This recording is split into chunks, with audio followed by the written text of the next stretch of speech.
It takes a lot of work to make it in the rap game, and most artists put out music for years before it pops off. But the work doesn't stop after you blow up. If you think one album can keep you hot forever, you'll end up falling off like the artist we're talking about today. Here are some of the biggest rappers in the industry who fumbled the bag and fell off.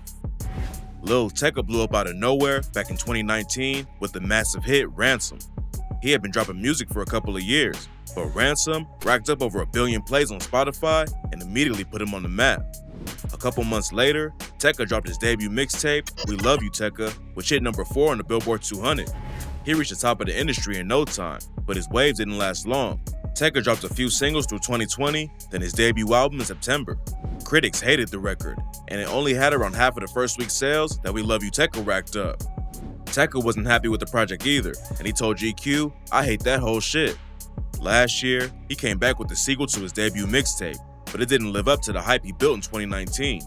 He's still getting millions of streams on his new music, so it's not like he fell off completely, but his career isn't hitting the same highs it did in 2019. Even though his career isn't popping off like it was a few years ago, it seems like Tecca is fine with staying out of the spotlight. After he blew up, he hopped on IG Live and told his fans, "You're happier than your favorite rapper right now. You watching this live, he turned up, he with the bitches, he with the money, you happier than him. That money that he got, the that he got, don't make him happy." Last year, Tecca told GQ, "I'm in my own world, because at the end of the day, anything could happen to anyone tomorrow. And if the last thing you thought of is how good your Instagram is doing, or how good your numbers on a platform are doing, what did you really value in life? I just want to make sure I'm happy for the right reasons, and not for a number." Tecca might not be a superstar like fans thought he would be, but luckily, it looks like he's happy with where he's at in the industry. Chief Keef is a drill OG and changed the game when he was just a teenager with the track Don't Like. Don't Like wasn't the first Chicago drill track to come out, but it blew up and put the entire movement on the map. Before Chief Keef, nobody was paying attention to drill outside of the city, but Don't Like inspired an entire new wave of artists who copied Keef's style. Keef became one of the hottest rappers in the world overnight, but the spotlight didn't last for long. He signed a massive deal with Interscope for $6 million, but Keef couldn't stay out of trouble with the cops. In 2013, he spent 2 months in juvie for violating probation, and then he got arrested 2 more times back-to-back for smoking weed in public and speeding. Besides the legal issues, Keef's new music wasn't hitting like his old stuff. His mixtapes, Bang Part 2 and Almighty Sosa, got hated on by critics and fans, and Keef said it was all because of drugs. He said, "My last 2 mixtapes were mistakes. I was on promethazine, all drugged out. I was tweaking. I don't sip the lean no more though." But getting off the lean didn't save his career.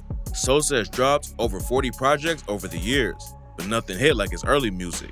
In 2020, he reached number 19 on the Billboard Hot 100, but he was just a featured artist on Lil Uzi Vert's track, Bean, Kobe. Back in June, Keef announced he's starting a new label called 43B or Forget Everybody. He says he wants to pass on my knowledge of the industry to artists who are shifting the culture so they can make it to the top. It seems like Keef might be taking a step back from his own career to help out new artists. This might be the best move possible, because even if his new music isn't popping off, Sosa is still one of the most respected dudes in the game, and if he puts his name behind someone new, people will definitely pay attention. Cordae blew up after he linked up with the YBN crew and dropped tracks like Old and Kung Fu back in 2018. Then he released his debut album in 2019 and picked up 2 Grammy nominations. Fans thought he was going to be the face of the new generation, but now, just a couple of years later, he's fallen off and the game left him behind. Getting Grammy nominated on your first album is huge, but Cordae didn't follow up and keep the momentum going. He dropped a few tracks in the EP through 2020 and 2021, but nothing became hits. When he finally dropped his second album back in January, Cordae got clowned online for the weak numbers. Cordae had some of the biggest rappers in the game featured on the album, like Lil Durk, Lil Wayne, and Eminem. But even with all the help, he still only sold around 20K in the first week. In June, Cordae did a TED Talk and said, "I had huge expectations for this album, but when it finally released and it wasn't received as well as I hoped, I completely broke down."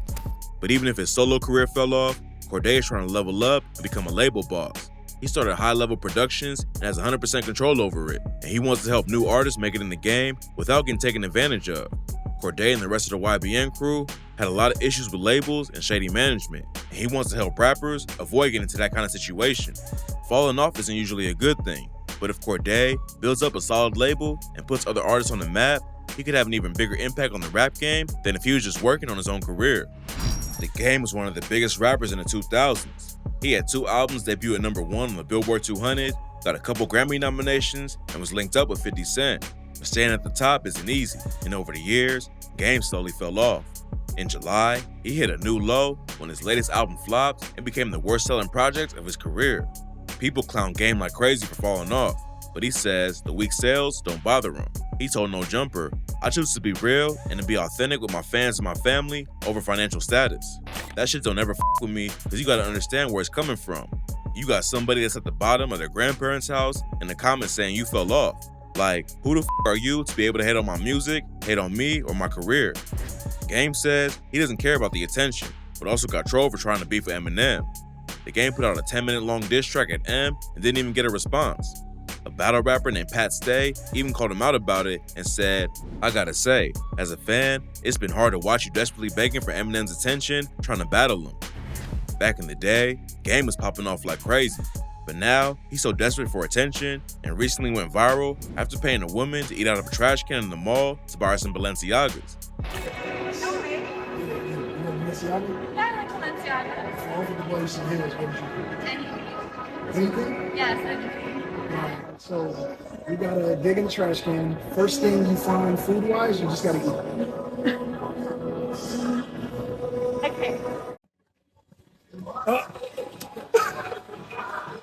Let's go. You ready? Balenciaga. Wait. I came wrong. So you don't want the heels, you take those. Okay, I'll take these. That's a long fall from getting Grammy nominations and dominating the charts. Game isn't the only dude from G-Unit who fell off after becoming a superstar. 50 Cent put out some of the highest-selling albums and singles of all time, but now it seems like nobody's paying attention. To track just how bad he fell off, all you have to do is look at 50's numbers. He dropped Get Rich or Die Trying back in 2003 and immediately became one of the biggest stars in the world. The record sold 872,000 copies in the first week, and it ended up with over 9 million sales in the US. 50's follow-up album sold even more copies in the first week and ended up moving 6 million units. But by the time his third album came out in 2007, the numbers were already slowing down. It only sold 1.4 million copies, and fans were getting tired of his sound. 50 was still making plenty of money with his business deals, but the music wasn't hitting like it used to. He dropped the album Before I Self-Destruct in 2009 and didn't even hit 1 million sales, and it only got worse from there.